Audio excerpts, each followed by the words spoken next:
Today in Beijing, history and power came crashing together in one of the biggest spectacles China has staged in years. The 80th anniversary of Japan's surrender in World War II. A day of remembrance, a day of politics, and a day of military might. But today, behind the flags and the fireworks, there was drama. Who showed up? Who refused to come, and why this day matters so much to China's future. This wasn't just a parade. This was a statement to the entire world.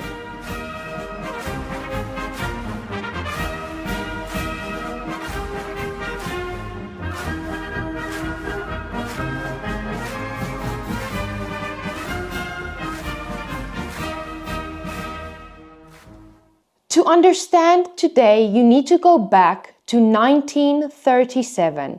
That year, Japan launched a full-scale invasion of China. What followed was 8 years of unimaginable brutality. Cities were bombed, villages were burned, and millions of lives were lost. The darkest moment came in December 1937 in Nanjing. Japanese forces stormed the city and carried out one of the worst atrocities of the 20th century, the Nanjing Massacre. Over 6 weeks, hundreds of thousands of civilians were killed, women were raped, families destroyed, the cities left in ruins. And to this day, that memory burns deep in Chinese history and identity. But China didn't collapse. Despite being weaker, fragmented, and under-equipped, Chinese forces kept fighting. They tied down the bulk of the Japanese army on the Asian mainland. For 8 years, China bled and resisted. By the time Japan finally surrendered in 1945, China had paid one of the highest prices of the war. Tens of millions dead, entire cities reduced to rubble. That's why China calls it the war of resistance against Japanese aggression. And that's why today's commemoration is more than just a parade.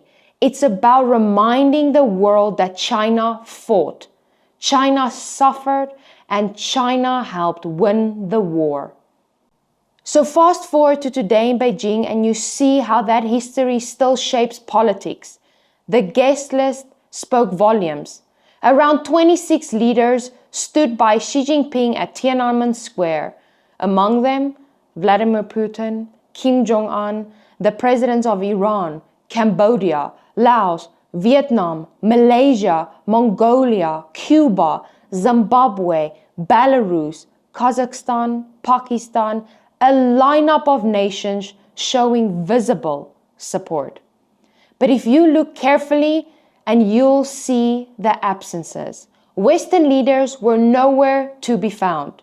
The US, Europe, Japan, they all skipped it. Japan even lobbied other countries not to attend at all. That move angered Beijing, which formally lodged a protest.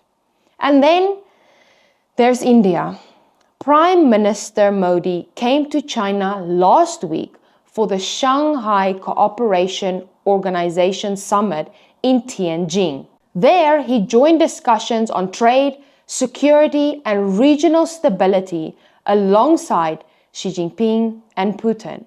But when it came time for today's big parade, Modi was gone. He left before the tanks rolled out and the missiles were put on display. Analysts say it was a careful balancing act. India wants ties with China, but it doesn't want to be seen endorsing a show of military power that lines Beijing up with Moscow and Pyongyang. So why was today such a massive deal for China? First, it's about honoring history. Every year, Beijing reminds its people and the world that China was a victim of aggression and also a victor in resistance. Second, it's about flexing military muscle. Tens of thousands of troops marched in perfect formation. Stealth jets screamed overhead. Hypersonic missiles, ICBMs, submarine-launched nukes, advanced drones, all rolled past Tiananmen Square in front of the cameras. This was about showing that China isn't just remembering the past, it's prepared for the future. And thirdly, it's about sending a message. By inviting Putin, Kim, and a host of global South leaders, Xi Jinping signaled that Beijing is building a world order outside Western dominance, a world where China positions itself at the center. So while today's event honored 1945, its real target was 2025 and beyond. And finally, let's not forget the diplomacy behind the scenes. I mean, last week's SCO summit in Tianjin was just as important as today's parade. It brought together leaders from across Eurasia to discuss trade, security, and cooperation. Ukraine even urged Beijing to pressure Moscow into peace, but the final communication largely sidestepped the war. That silence spoke volumes about how China and its allies are trying to rewrite the global conversation. And then the exits, India, Egypt, Turkey, their leaders all came for the summit but quietly skipped the parade. Why? Because standing shoulder to shoulder at a military spectacle with Putin and Kim sends a very different message than attending a diplomatic forum. So what we saw today wasn't just a celebration. It was geopolitics motion, leaders choosing when to be seen and when to walk away.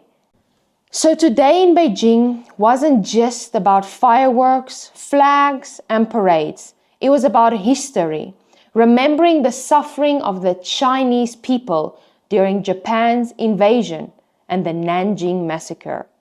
It was about power, flexing advanced military strength for the cameras, and it was about politics, showing the world who's with China, who isn't, and how Beijing wants to shape the future.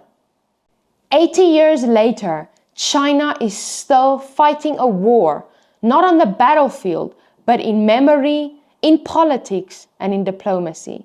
And today's spectacle was Beijing's way of making sure the whole world is watching. If you watched, what are your thoughts on this, of the news that's being talked around the world that will change the world? It was quite a powerful day today to be here in China with the Chinese, celebrating, remembering, and honoring. Thanks for watching, and I'll see you in the next video.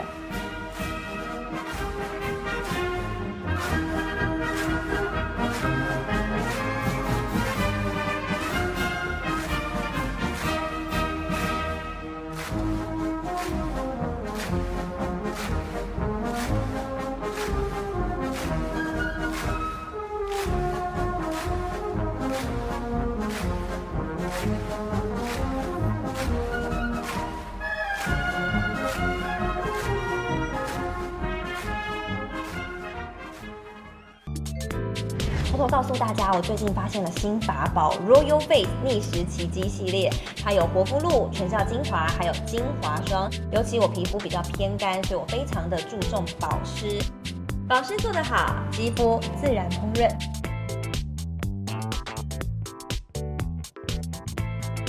提亮肤色更年轻，抚平皱纹超有感，而且气色变好。用心保养，每天都更美一点。